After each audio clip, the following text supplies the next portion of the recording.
And there we go. Excellent. So let me start by saying welcome to our so far 155 attendees. We're grateful that you put some time aside. We know that 3 o'clock in the afternoon on a sunny summer day may not be the most convenient time, but we also know that our discussion today is very, very important, and we just didn't want to wait any longer than we had to have an opportunity to talk with you about this information and to give you an opportunity for some questions and answers. So what we're going to do, our format today, and let me go through that briefly, and then I'll ask folks on the call to introduce themselves. Our plan for today is I will go through some specific pages and dimensions of our operations plan. And I'll explain why we're calling it that instead of a reopen guide. You may have seen some reopen guides in other places. After that, I'll stop and we'll provide a forum for some questions and answers. I would suggest if you're coming with questions already in mind, I suggest you hold off in putting them into the Q&A forum until after the presentation, because what we found in some of the earlier webinars is that a lot of the questions are answered in the discussion in the beginning, and then we just don't know if further clarification is required or if the question was asked before we covered that material. So if you can hold off on putting in the questions until we open it up for Q&A, I think that might be most helpful. We're also trying something a little new with the Q&A. So we've enabled the option where people can upvote a question. So before you enter your question, if you just scan through and see the questions that are already there, and if it's the same or similar, perhaps upvote that. And then what happens for us, we'll be sure to make that something that we respond to and cover. So it helps us to determine which questions we have time to answer and try to prioritize them. In our last session with over at East, I believe we had 96 questions. But as we scan through them, many of them were similar. So if you can use that feature, I think it'll help all of us. So why don't I pause for a moment and ask for some introductions, and let's start with our Deputy Superintendent. My name's Jill Crenti. I'm the Deputy Superintendent. Welcome. Thank you for joining us today. Good afternoon. I'm Darlene Pianka, the Director of Human Resources. Thank you for joining us. Good afternoon. I'm Matt Kaskak, the Principal of South School. Again, thank you for joining us. John Grasso, the Assistant Principal at South School. Welcome, everyone. Hello, everyone. Katrina Parkhill with the Board of Education. Great. And Katrina Parkhill is the chair of our Board of Education. So thank you, Katrina, for joining us again. So what I'm going to do now, and with the caveat that while we use Zoom regularly, I've been, this I think is my 5th call on the day today, not experts in it. So we're going to do our very best, but we ask that, show us a little patience if it gets a little glitchy. What I'm going to do is share my screen here and do my best to make it as large as I can so that we can start talking through the guide. Okay, so I'll ask my fellow panelists if that looks okay. Yes. That's good. Excellent. Great. So as you know, obviously you're here, so you've got the email that was sent out on Sunday. Back almost half a week ago on Friday, we submitted our plans for essentially operating our schools with COVID for the next year. And while some districts are talking about a reopen guide, they're really, in our estimation, they're really focusing on that very first day of school. And the very first day of school is important, of course, but equally important is the 5th day of school and the 10th day of school and the 30th and the 60th and 90th. So as we were developing our plans, we really came to the realization that we're not developing a reopen plan to look at day 1. We're creating an operations plan and guide that will help inform our practice throughout the course of the year. We want to make sure that as we approach this year and go through it, that we are prepared for what's ahead. We know what we know. There are things, of course, that nobody knows because this is an evolving situation with a global pandemic.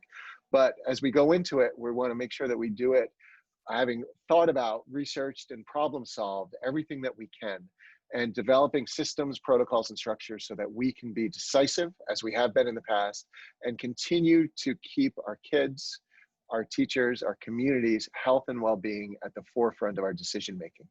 We were one of, if not the first districts to close back in March on the 11th when this all began. And we made that decision based on our local metrics and in conversation with the EOC and our health department here. We were the first district to say we were going to have to stay out until April 20th. A day or two later, the state made that requirement. We've always been working hard to read the environment, scan what's going on, understand the situation, and decisively chart our course forward. So we're going to continue doing that. We've worked nonstop since the day we closed to figure out how can we get our kids back in school, how can we do it safely, and how can we make sure that whatever modality we're in, and we're going to talk about that in a moment, our students are being provided the world-class educational experience that they've come to expect, and we know that they deserve. Not just here in New Canaan, of course, they deserve that across the world. But for us, in our corner of the world, we have our primary focus.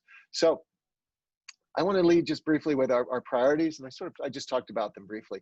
One quick other thing on the cover, I just like to share this, because again, I think it's reflective of our values and who we are. Well, I've looked at many of these plans from our neighboring districts, and really folks have done a wonderful job on them. The front cover is a picture of their logo, across the board. And, we've talked about it and said, we're putting kids there because first and foremost, our students are our primary focus. It's what we do. We believe the work we do in schools is the most important work on the planet. And we believe it is because of the fact that we're working with children and kids and helping them to grow, to learn, and to actualize who they're going to become as adults. So we're honored and proud to be able to do that work. And that's what's going to continue to guide all of our decisions in this situation and as we work through this together. So our top priority, of course, in all of our decision-making and our planning is to promote the health and well-being of our students and our staff in all domains of their lives. The decisions we make are guided by health professionals, guided by state, local, national professionals. We use, as you'll see, research from the CDC, from the AAP. We're in constant contact with the governor, with the Commissioner of Education. I'm fortunate enough to be in meetings with epidemiologists from Yale, from UConn Health, talking often with folks from the Department of Public Health at the state, even with environmental experts, environmental scientists and others about all of this. And really our local health department here in New Canaan has been a great partner in all that we've done. So as we're learning about this, we're doing so with the recognition, understanding that there's a lot of expertise out there. We want to tap into that. And with the realization that it's an evolving situation. It's a global pandemic with a virus that we haven't seen before. So we're learning more and more and more about it every day. And as we learn things, we apply that new learning to the plan. So we've actually, even though we've published it, it still says draft in the corner. And that's intentionally just to signal that we're going to continue to update this as new information becomes available. It does nobody any good to create a beautiful plan, laminate it, and put it on the shelf. So we're guided by the health and well-being of our students based on the most current information of the day. And our goal, of course, is to deliver high quality instruction to all of our kids, regardless of the modality that we're in. All right. So I'm not going to read to you, but I want to hit a couple of highlights as we go through. And I'm going to move quickly enough to provide time for question and answer at the end. So I'll explain what I mean by modality in a moment. But before I do, I want to just talk to you briefly about the mitigation strategies. These come from the CDC, from the AAP, and directly from the school guide developed by the governor's office and the Department of Education here in our state. And as we know, there's not one thing we can do to defeat the virus, right? We're working, they're working hard on a vaccine all around the world. And we really, hope that comes together and they figure that out and are able to mass distribute that around the world. But we know for all of us, there's not one thing. It is instead, it'll be the cumulative impact of our collective efforts that determines how well we do as a family, as an individual, for my family, for all of us in the New Canaan community. We're in this together, and so what we have, and this is guided by the state's reopening document again, and best information and research from different agencies, is a list of a series of mitigation strategies that serve to layer one upon the other to create, to maximize the safety in the classroom environment. So one of those mitigating strategies is class groups and teams. They're called cohorts. And the idea here is you create a small unit that maintains, with fidelity. You create a small unit with fidelity and try to reduce or eliminate exposure to other groups in order to contain spread. So as you think about a school is one unit, but then you break that down by looking at grade levels. And so, you have the 5 grade levels over at South. And then each grade level is broken down into homerooms. And so that's the smallest unit we can use as a cohort as we think about this with 100% in. And that's where we're doing that. So our cohorts at the elementary schools will be our homerooms.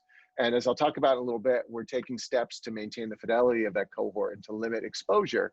And then if a positive shows up somewhere amongst a member of our school community, that the cohort that individual is a member of, we then have an opportunity to identify, isolate, and contain.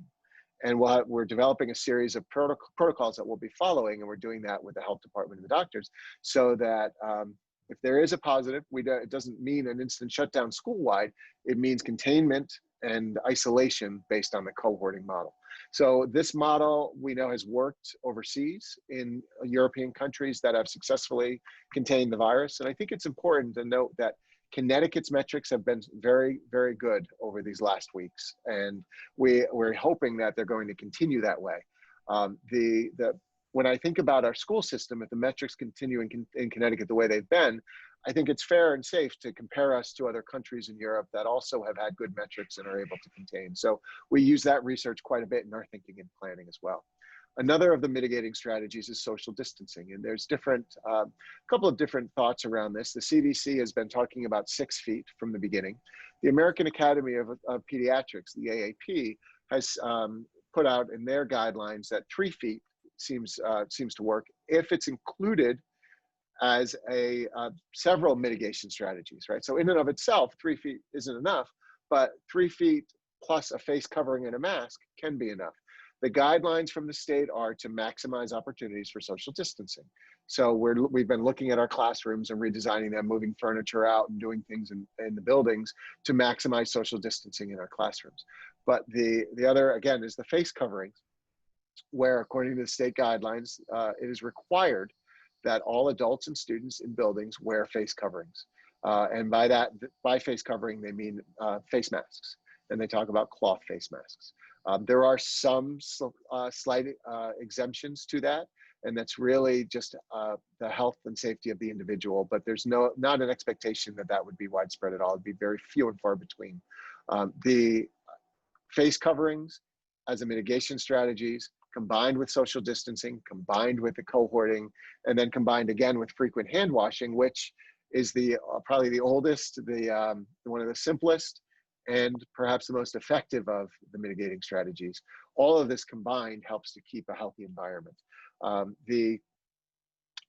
Where we are looking at the program itself and the schedule and identifying ways to build in mask breaks.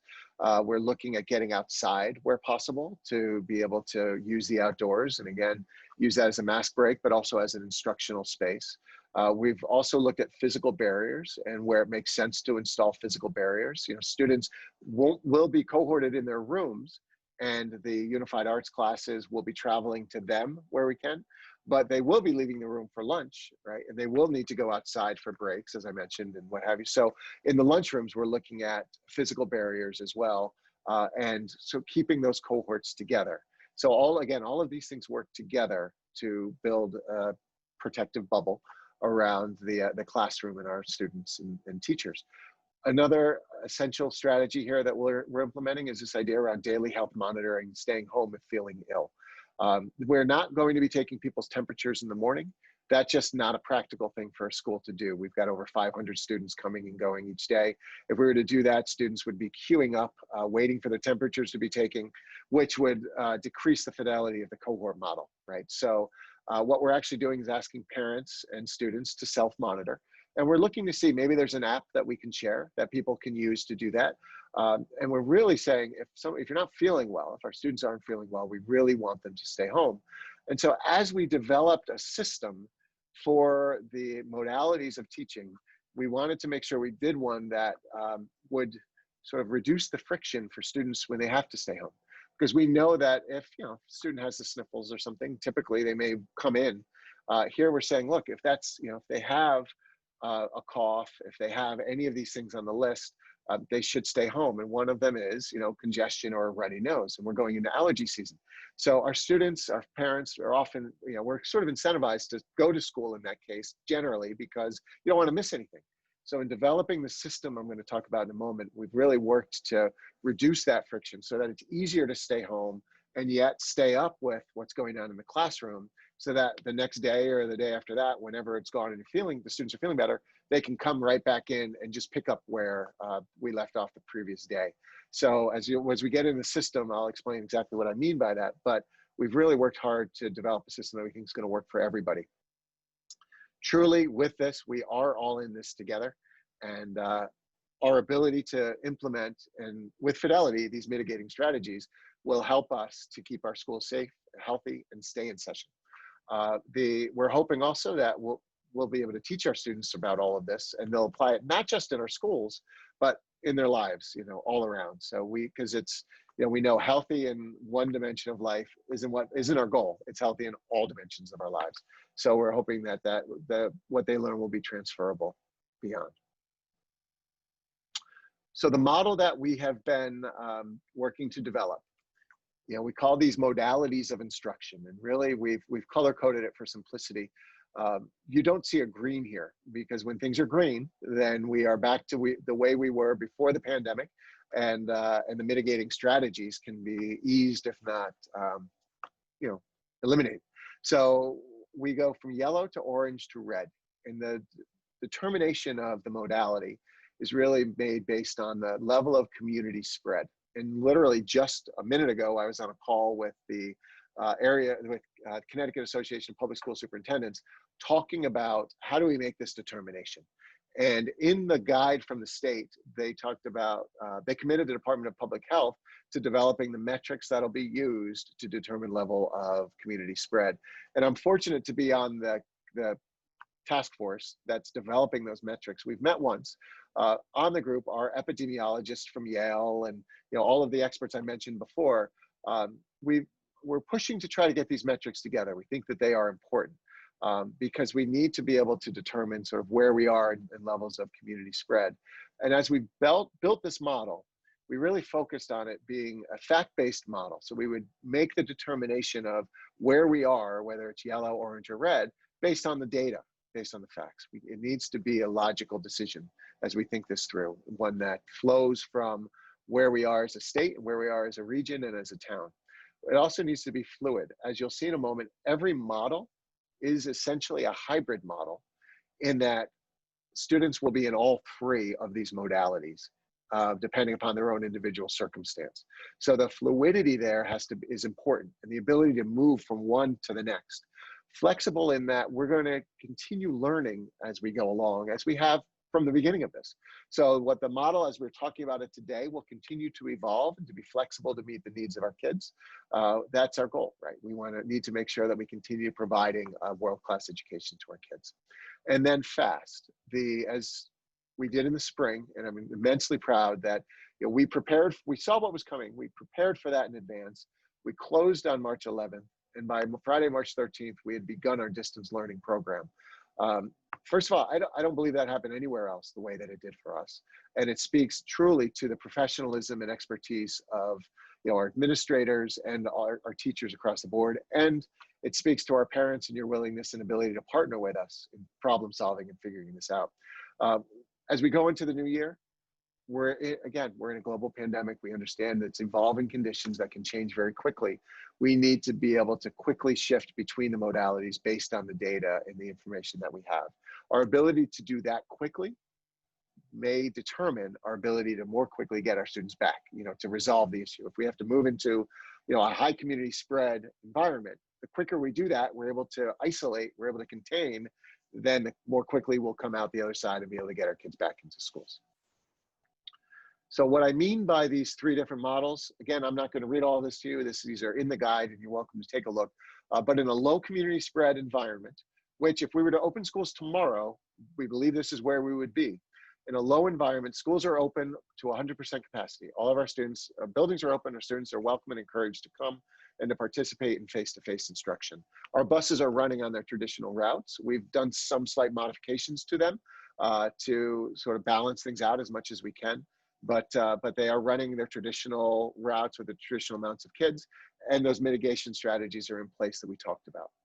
If it's determined that we're in moderate community spread, then actually we run our schools at 50% capacity. And I'll explain that in a moment. And all the other things are still in place. In all of them, we have increased cleaning and sanitation protocols, things like right now we clean the bathrooms at the end of the day as the students come in and then as needed. In these, regardless of scenario here, if it's low or moderate, we're cleaning the bathrooms multiple times throughout the day. You know, we're doing things like our bathrooms have fans, you know, ventilation fans. Those are running 24 hours a day to increase the ventilation there. We're, you know, marking off stalls. We're not going to be using every stall, you know, creating space, doing those kinds of things. So thinking through each of the individual sort of challenges in any space and resolving those. And again, doing it in consultation with our health officials and others. So in the, again, moderate spread, you know that as the hybrid model. You've probably heard people talking about hybrid model. So I'll go into the model that we've been developing in a moment. And then if we do go into a high community spread environment, that's where our students are no longer learning in the classroom. They're instead learning at home through our remote learning program. It doesn't necessarily mean that our buildings are completely closed though, because we may have teachers who come in and are teaching from their classrooms. And for our most vulnerable learners, they would still have an opportunity to get their services at the school, depending on schedule as we put all of that together, okay? So in the low community spread environment, again, that's our buildings are open and students are welcome and encouraged to participate in face-to-face instruction. We will, however, as I'm sure you may know, families have the option for the first time to participate in a remote learning experience. So as you know, education has been compulsory in the United States for many, many years. But given the global pandemic, the decision's been made from the governor and the commissioner of ed, and I think the right one, to allow families to self-select into a remote learning program. As I mentioned before though, regardless of where we are, yellow, orange, red, there's always a hybrid dimension to this, because if students aren't feeling well and stay home, we want a system that also allows them to keep up with what's going on in the classroom.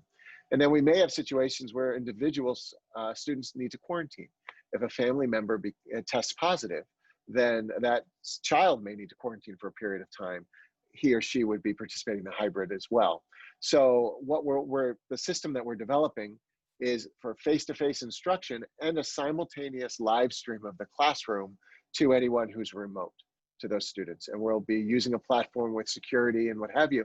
But we feel by doing this, our students who are home on remote learning can keep pace with what's going on in the classroom.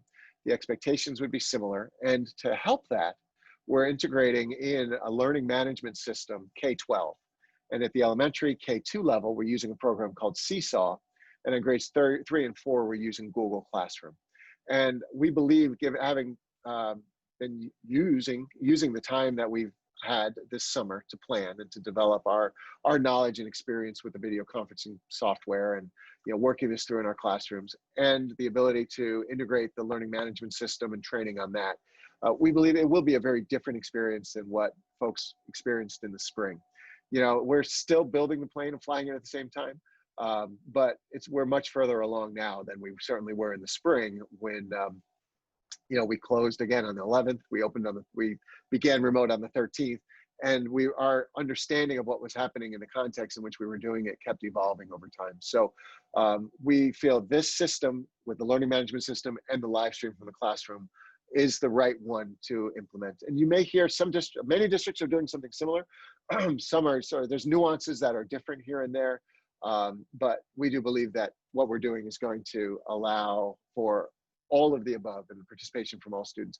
Because also, as I mentioned, over in European countries that have taken a similar approach with opting out of face-to-face instruction, they found that most students a couple weeks in have opted to come back to face-to-face because maybe they're staying out in the beginning just to see how things go.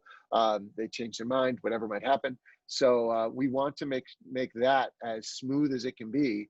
And the way to do that is to be sure that students and the class are still members of the class and learning apace with the class. They're just doing it from a different place, okay? So by modality, we talk about face-to-face, or we talk about remote, okay? In a moderate community spread environment, we go to what's called the hybrid. Sorry, my lights just turned off. And this will continue happening, and that's okay. Let's see. Oh, they're gonna stay off. So in a hybrid environment, we had to make some decisions around how do we divide the students up in order to get to the 50% building capacity approximately. And we made the decision to do it alphabetically across the district because we wanted to keep families together, recognizing that if a family has a child at South, a child at Saks, a child at high school, if we line those days of instruction up, thank you, darling, then they can support each other at home. So we did it across the board. A through K is cohort X, L through Z is cohort Y. We did that across the board as well. That what we call them may change. You might have a blue cohort and a white cohort. You might have something else. But for us, as we're doing the planning, we call it X and Y. So what we would do in a hybrid model is on day one of that model, cohort X would be coming into class. Cohort Y would be staying home and participating in the remote learning program through the live streamed classroom. So the kids would still be going to their class in cohort X on day one, and the teacher's still teaching from that classroom, and we're still maintaining that cohort, but now it's about 50% of the kids. And then the others are participating remotely. And then on day two, cohort Y comes in and cohort X stays home. And so essentially what this does by reducing the live face-to-face participation to about 50% is it strengthens all of those mitigation strategies, right? So now our cohort is smaller, social distancing is easier. You know, all of those things become stronger and more implementable, if that's a word. So that alternates day 1, 2, 3, 4, 5. It continues on day 6. You have cohort Y on live instruction and cohort X on remote learning. Now it's important to note, we don't schedule kids this way. So if it's a class of 20 students, if it winds up being 10 kids in X and 10 in Y, that's really just luck. There's probably going to be some variability here.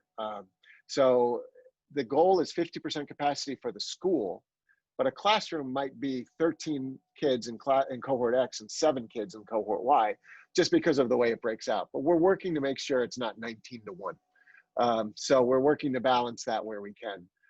To get it as close to 50-50 as is reasonable in our scheduling. But you know, scheduling is very complex as we work through that.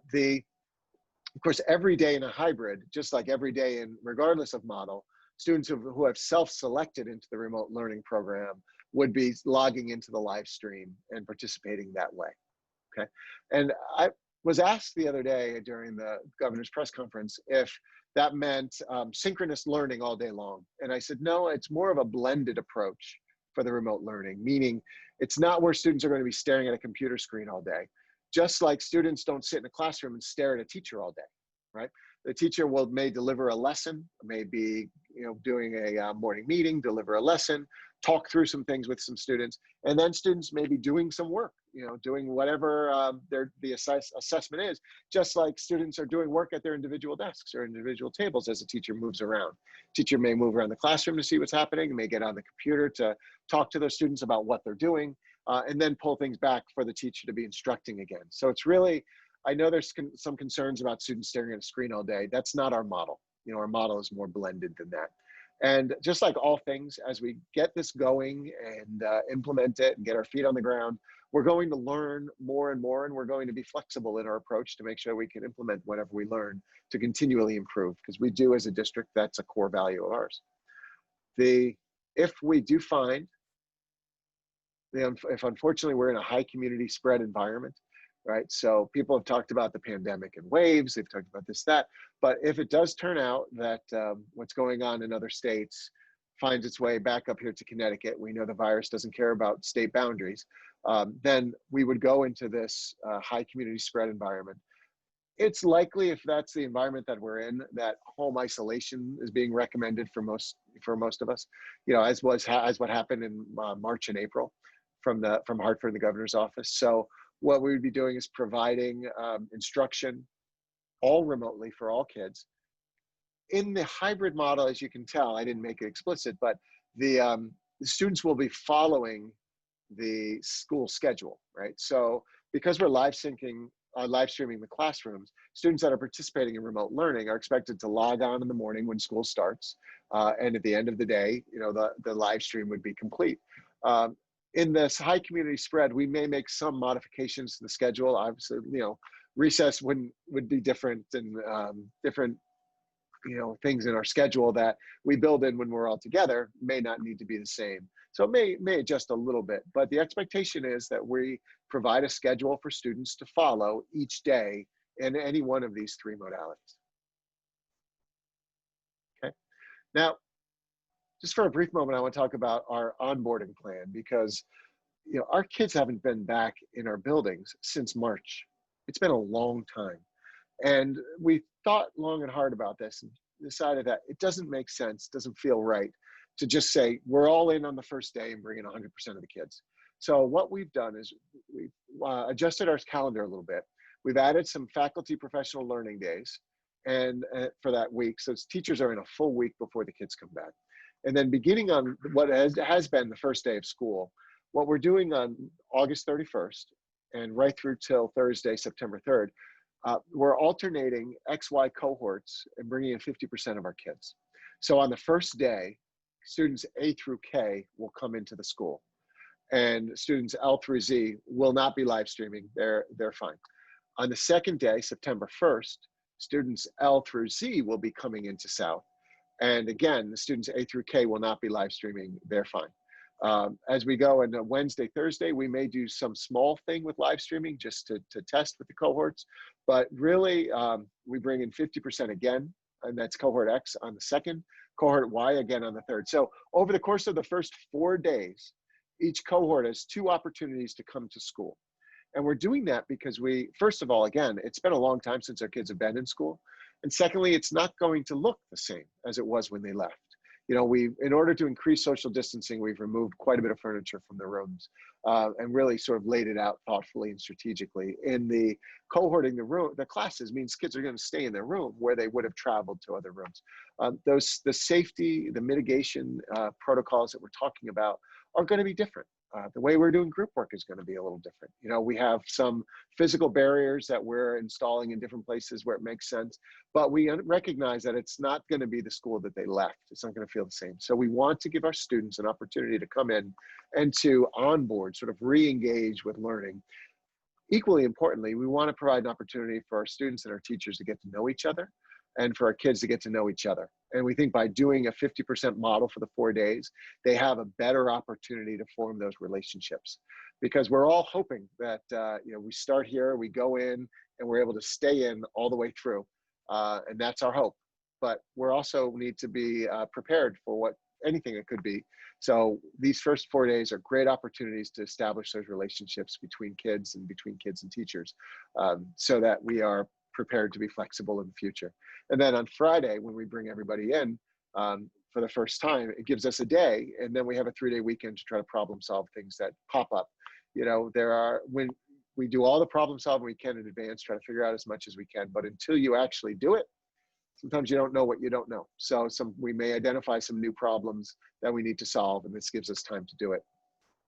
One of our challenges will certainly be drop off and pick up, right? And what that looks like. So I'll talk about transportation in a moment, but that's one of the things. 50% model helps us to solve all in. First day could be tough. So I mentioned the cohorting. I don't want to go too much more onto that. I think it all makes sense. Glad to answer any questions, of course. I mentioned the, let me just keep going, sorry.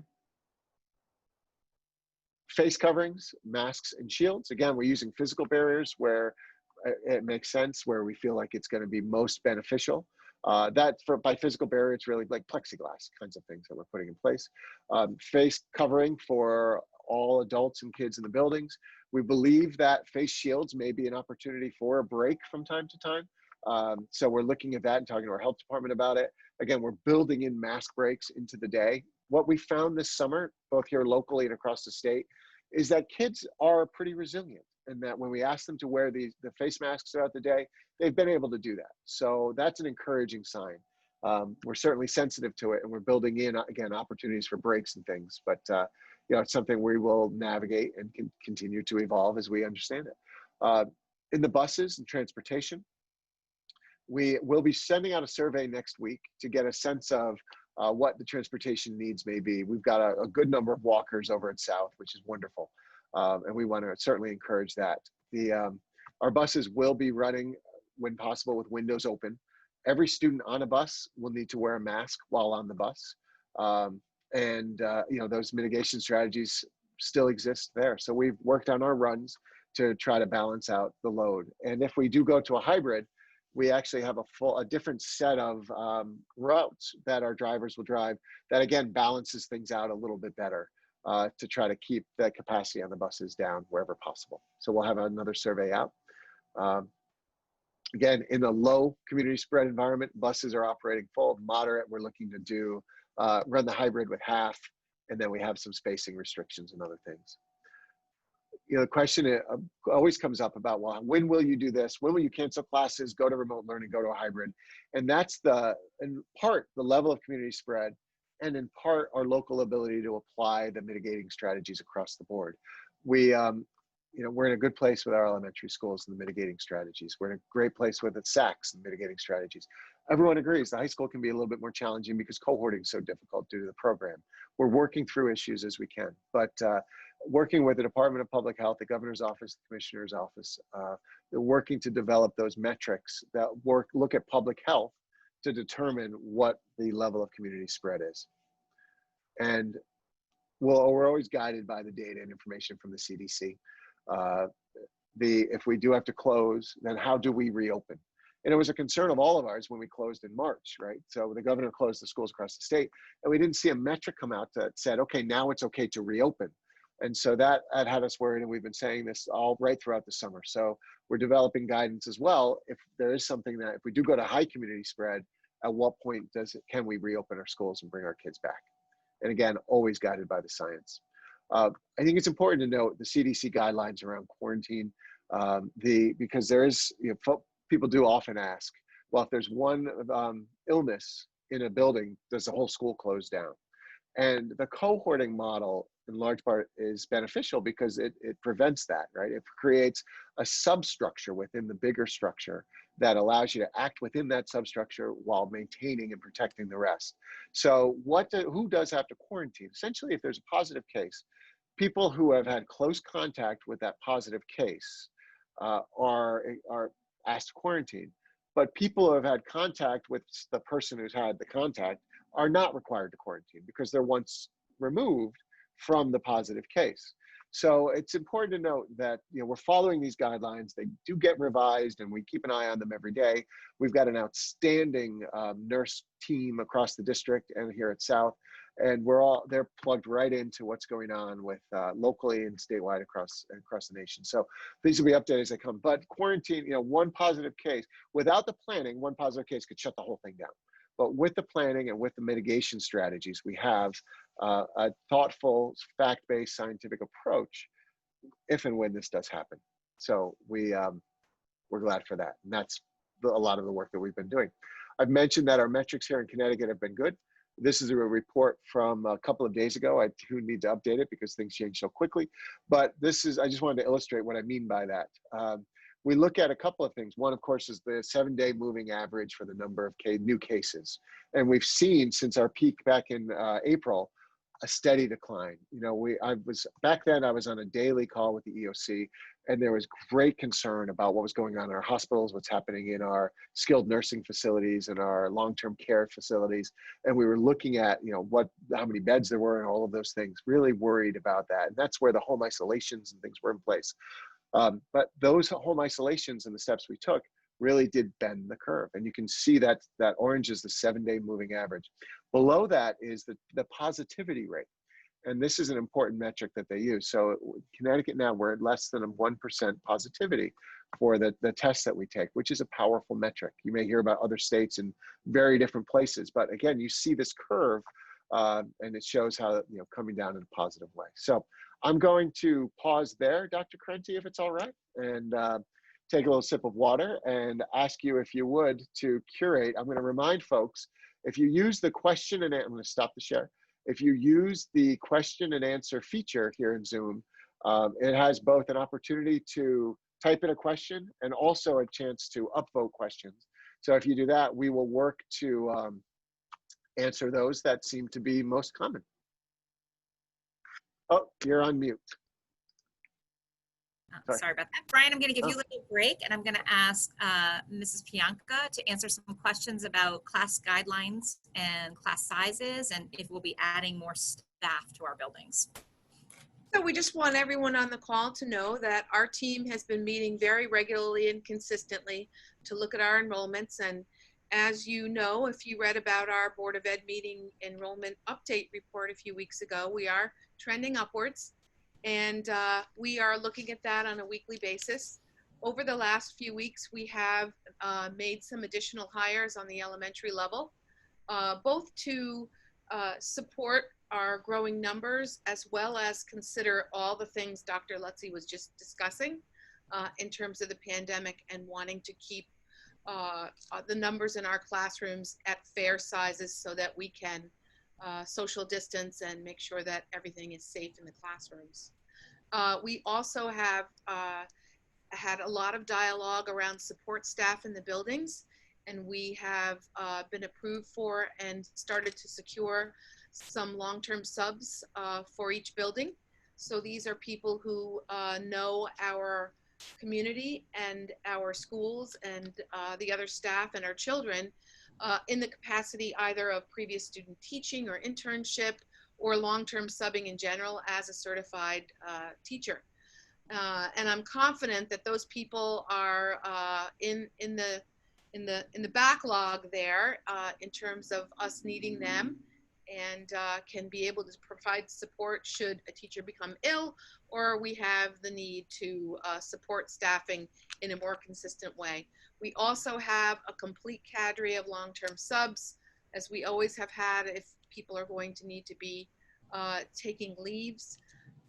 And we've also begun to add some special education long-term subs in each building to accommodate the need to, in the fall, kind of pick up the pace with the meetings that we've missed over the last several months of school last year, and keep those wheels moving along and have the support in the classroom for those children on a more consistent basis. So I feel like we're really, we've been solidly in the throes of looking at data around staffing and planning for what we will definitely see as an increased need for support over the course of this school year. Great, thank you. Dr. Lutzy, there still seems to be a lot of questions coming in about the metrics that we'll use to go from low community spread to moderate. I know that you did briefly speak about that, but I am seeing a lot of questions coming in about that. So maybe briefly address that again. Sure. Again, briefly, those metrics are being developed at a state level. That's where there's a task force that's put together with epidemiologists from Yale and UConn Health and Department of Public Health officials, environmental scientists. I'm representing superintendents, and then some public health officials and others. So we're working on that. We've had one meeting. I was just in a meeting before this where I was told that the governor communicated with the chair of that group to say, move faster. You need to get this done immediately. So I'm hoping to get an email any moment that says our next meeting is in 10 minutes and keep doing this and trying to get this done, because we need that guideline, those guidelines. You know, it's a metric of community spread. And so the research is out there, and Massachusetts has done this. New York has developed a good set of guidelines. So I'm optimistic that we'll have the same in the next couple of days. Then with that, we then look locally and we work with our health department to see where we are as a town, what our numbers look like. And that's where we have the flexibility, I didn't mention this in the model, to be in a full face-to-face participation, 100% participation at one level, and maybe in a hybrid at another level. Maybe the high school's in a hybrid for whatever reason. So that's part of the conversation as well with our health department. Dr. Crenti, I'm glad to answer also the question about masks for kids K-1. That would be great. And I really, first I want to answer it because my wife's maiden name is McRedmond, so I just need to throw that out there to Danielle McRedmond, who asked the question. I don't know if there's any relationship, but it is my wife's maiden name. So those districts, as far as I know, districts in Connecticut are required to follow the governor's guidelines, which require students to wear masks when they're in school buildings. Now, we are looking at how do we build in mask breaks? And how often can we go outside? Because again, outside, social distancing, the masks can be removed. I mentioned before, these things are layered one on top of the next. So if students are socially distant within the classroom, and following the protocols that we're developing, then there are opportunities for a mask break for the younger kids to be able to do that. However, it's not something that students can do without, because as it stands right now, it is a requirement of the state guidelines and the research and the sciences we're looking at it now. So we are working within that, but we're figuring out how to make it best for our kids and most comfortable for our kids. And we've got some good ideas. Great. But I'd be surprised if those other districts are in Connecticut. I'm sorry, Joe. But they may be. So I'll keep asking my colleagues and I'll see what I can find out about that. Great. Mr. Kasek, we did have a question that came up about meet and greet. We won't be able to do our traditional meet and greet across the 3 elementary schools. And I know that the 3 elementary principals will be working together to come up with some plans on how to creatively do that. Have you given any thought to that at South of how you might do meet and greet for students in grades 1 and 4 so that they can see their teachers without masks on, and then possibly the onboarding for kindergarten students? If you'd like to talk about that, that'd be great. For 1 through 4, we, in talking with the other principals, we've talked about possibly doing a virtual through Zoom meeting so that they could see their teachers. We also talked about the fact that I recently saw on some social media platform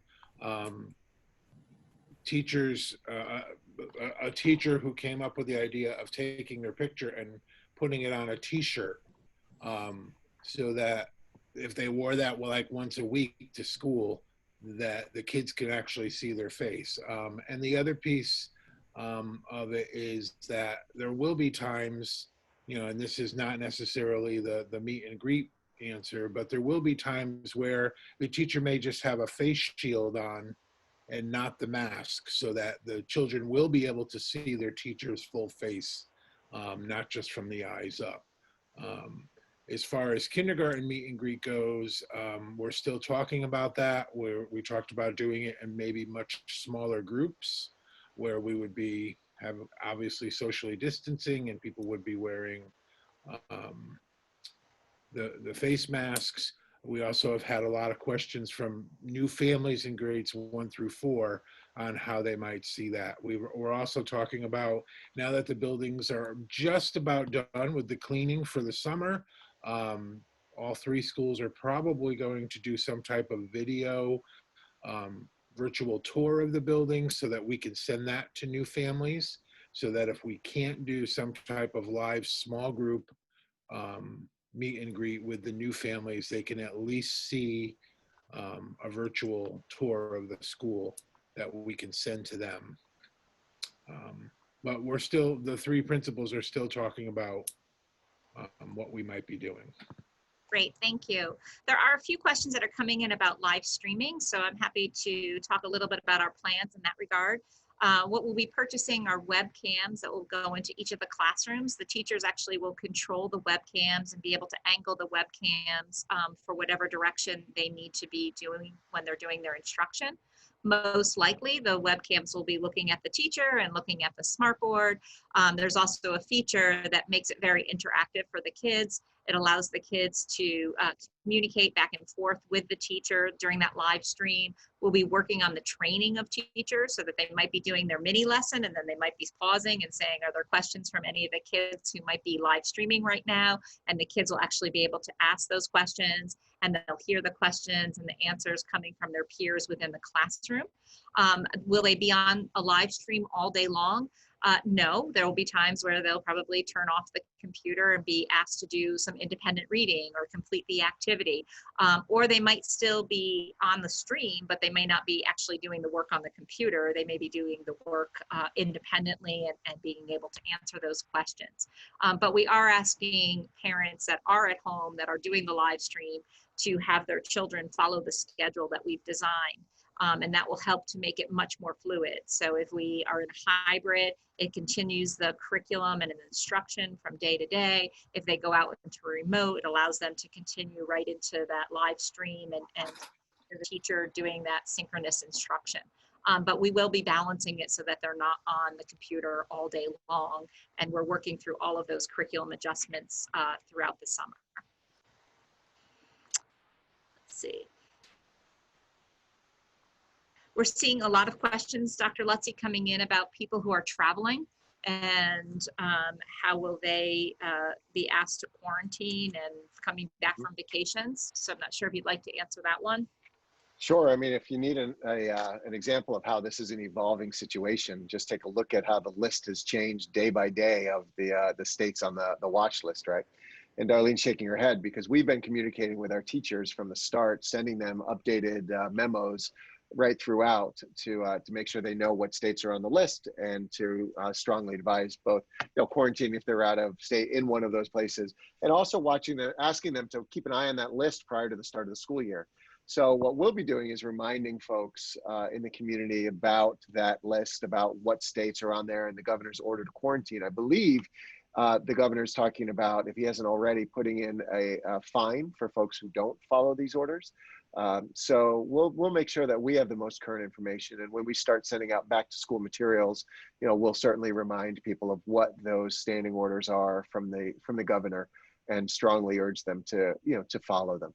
We know it's hard. We personally know one member of the cabinet was down in Florida, and while she was there, the quarantine was put in place, right? The mandatory quarantine as travel from Florida. So she wound up, when she went down there, she quarantined down there, right? Because she was told to.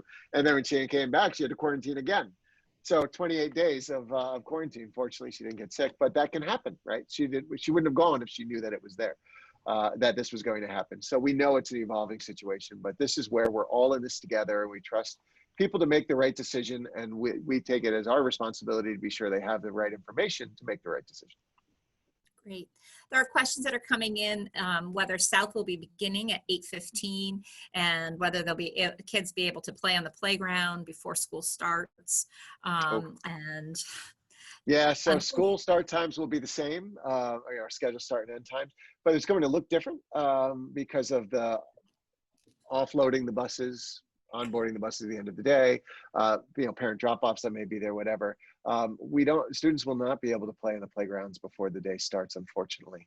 This is, again, we've got to maintain that cohort model. It's a very important strategy. So we can't have students, one-offs coming to the playground and spending the time together and then have them go into their class and being with their cohort. It's just not what the science says is most protective as a strategy for our kids and our cohorts in our schools. So unfortunately, we're not, we're in a different environment. So we're just going to have to ask everyone to try to adjust. We have to make some hard decisions.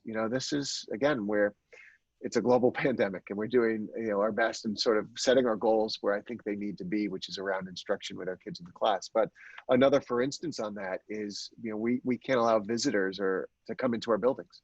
One of the things we're so proud of as a town, and I think it really is, it's so vibrant and makes us who we are, is the participation. Our community participation in our schools is amazing. And John just joined us last year, and it was one of the things he shared to me early on, just about how busy and active the schools are, how many people are coming and going all day long. That's not going to be the case next year. Parents, others, adults, we're not going to allow folks into the building. We just can't. No visitors, no volunteers. And if there's something that needs to be dropped off for a child, it'll be left outside and someone will go get it and bring it in. We're working out the details around that. That's a hard decision to make. And it's a temporary one, but it is the right one, given what we know and where we are today. There's a question about PE. So I just want to kind of reiterate that as far as sharing of materials. So students won't be able to share materials, and we've really planned for that as we moved into this upcoming school year. So students in grades 3 and 4 will be given a Chromebook, and students that are in grades K through 2 will be given iPads. And we'll be doing a lot of training with them at the beginning of the year on how to get into their learning management system, as well as their device and how to care for their device. Additionally, art supplies. We've been ordered enough art supplies, and kids will have 2-gallon bags with their art supplies. We've ordered personal cubbies that are on carts where they'll have little trays where they'll be able to put their personal belongings and then take their personal belongings out and bring them in if they have art. As far as PE, the PE will be outside. They won't be sharing equipment. We've been working really hard this summer to figure out creative ways to play games with students outside, once again, socially distancing them. And then certainly as we're looking at those rainy days or the really cold weather, we'll be looking at having our PE teachers deliver some of our health lessons. So when they've got a week where it's a rainy week and the kids need to be indoors for PE, they'll be delivering those health lessons. As far as music, they won't be singing in the classrooms. But once again, we've been working really hard this summer to create a really robust music curriculum that I think the kids will really enjoy. There's a lot of things that we can still teach to them without having them to sing. Let's see. I'm seeing some questions about about kids being able to see teachers' faces. In the guidebook, it does talk about if the teacher is 6 feet from the students, they can remove their mask and wear the face shield, and that will help the students to see those facial expressions that teachers are utilizing. And we know that's really important, especially in those primary grades when they're teaching the students how to say the sounds of letters and phonemic awareness. They need to see their mouths and how their mouths form those letters. And that is helpful in the area of teaching them to learn to read. There are some questions here about special education and even those who might receive reading or math support and how the students will be serviced. So they will continue to be serviced. We're going to do our best to try to keep cohorts together, but that may not be possible. And we will be putting them into larger spaces where they will be, close to 12 feet apart with the teacher there who will be moving around and working with them. So we are working through that and accommodating that. Plexiglass, great question. We have ordered plexiglass for many of the rooms, especially in the kindergarten and first grade classrooms, so that they will be at a table. There'll be 4 to a table with plexiglass there. There'll be plexiglass in the cafeteria. There'll probably be about, was it 8 at each table in your school, Matt? That we could fit with maximum 8. Some tables will be less. Right. So we're planning for that. And then we also have some portable plexiglass that teachers will be able to utilize and students will be able to utilize if they need to work with a teacher at their desk or confer with a teacher.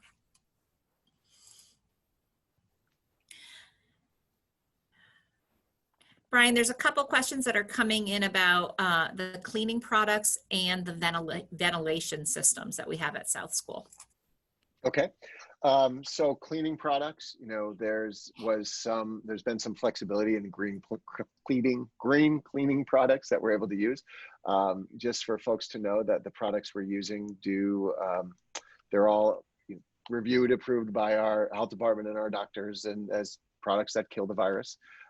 Which is very important. There's some conversation earlier that the green cleaning products don't work as well. So we are doing that. The ventilation systems. So over at South, most of the classrooms have what are called unit vents. Those are the wall units that are underneath the windows generally.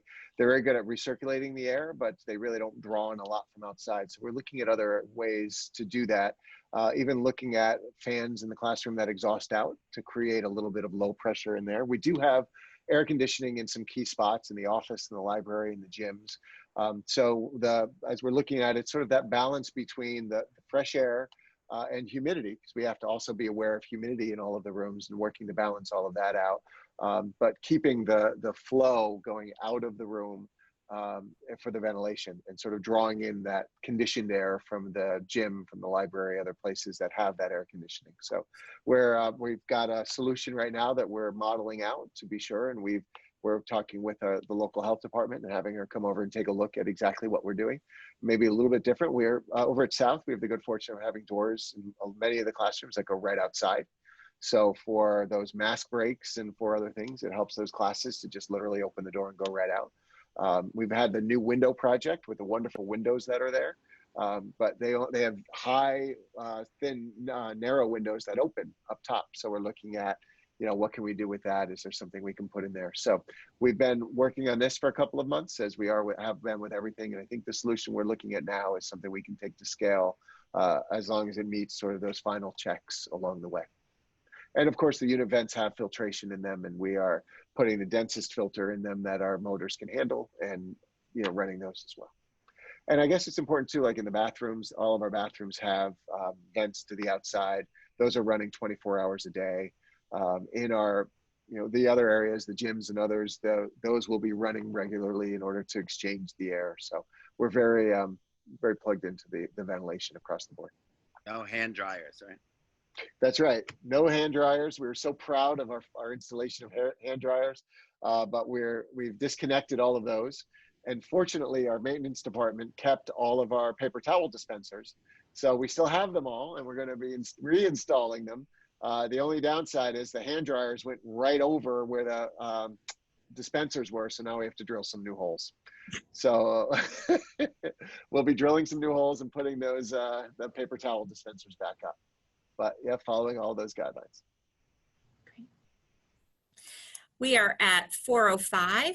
Dr. Lutzy, there are still some singleton questions out here, but I think we could probably get those in our frequently asked questions. And then I know that there's some questions that are more specific to South about arrival and dismissal and all of those processes that take place. So we're still working through all of those details, and you'll be receiving probably communication from Mr. Kasich when we've ironed out all of those details for each of the schools of what that will look like. And also after we complete our survey, we'll have a better understanding of how many parents will be driving their children to school, how many will be taking buses, and then it will help us to plan a little bit better as well. That's great. Well, I want to first thank everyone for joining us. Looks like our number's at 156 right now. That's a pretty good turnout for 3 o'clock on a summer afternoon. But equally importantly, I want to invite you to continue coming back to the website. We are developing an FAQ. We're holding these webinars across the board at every building and developing a list of questions. You're right, there's a lot of crossover of the questions. So we'll be developing a frequently asked questions page on the website where we'll continue just adding to that over time. We're using that website because I know it's not always the most convenient thing to receive an email blast from me about information or from any of us, especially in the summertime. So we're thinking by using the website, it's there when you're ready for it. Pull it up on your phone or on the computer, wherever you are, and you'll be able to catch up with whatever's going on, the most recent thing. Next week, we will be administering the survey to take a look at expectations for participation in the fall and expectations for transportation needs in the fall. And by the fall, I mean, 4 or 5 weeks from now. But so we'll be asking those couple questions. We ask you to turn that around quickly for us, because that will help inform our continued planning. Right now, I was just on that other call. We don't have a date for the governor's, final ultimate decision. But I do know he came down on Monday. He met with me and 8 of my colleagues in the region, other superintendents, and we had a long conversation. We were right over in the Wagner room. It was my first face-to-face meeting in a long time. We met right there. We set up the tables, socially distanced, had our conversation, but really talked to him about the desire to have those metrics that we need to determine levels of community spread, and then be able to develop protocols and procedures locally to determine which buildings and which modality makes the most sense given our local conditions. And the press conference he held that afternoon, he didn't quite articulate it that way. He talked about district flexibility, but that's really what he meant. So, our goal is to be able to bring every kid back every single day, but to make sure that we can do it safely and appropriately for every kid, every teacher, every parent, every family. That's what we're working through here. So the system that we have is flexible, works regardless, and provides options for families who may have their own individual circumstances that require them to make different decisions. So stay tuned with the website. Thank you so much for being here. You're welcome to reach out to us anytime. Again, I haven't publicly been able to say to the group, congratulations, Matt. Hope your first month or so as principal have gone well. It's a little different than most years, but it is. You're up for the challenge. We know that, and that's why you're sitting in the big chair over there. So congratulations. Thank you. Yes, and we look forward to seeing everyone again soon. So thanks again. Take care.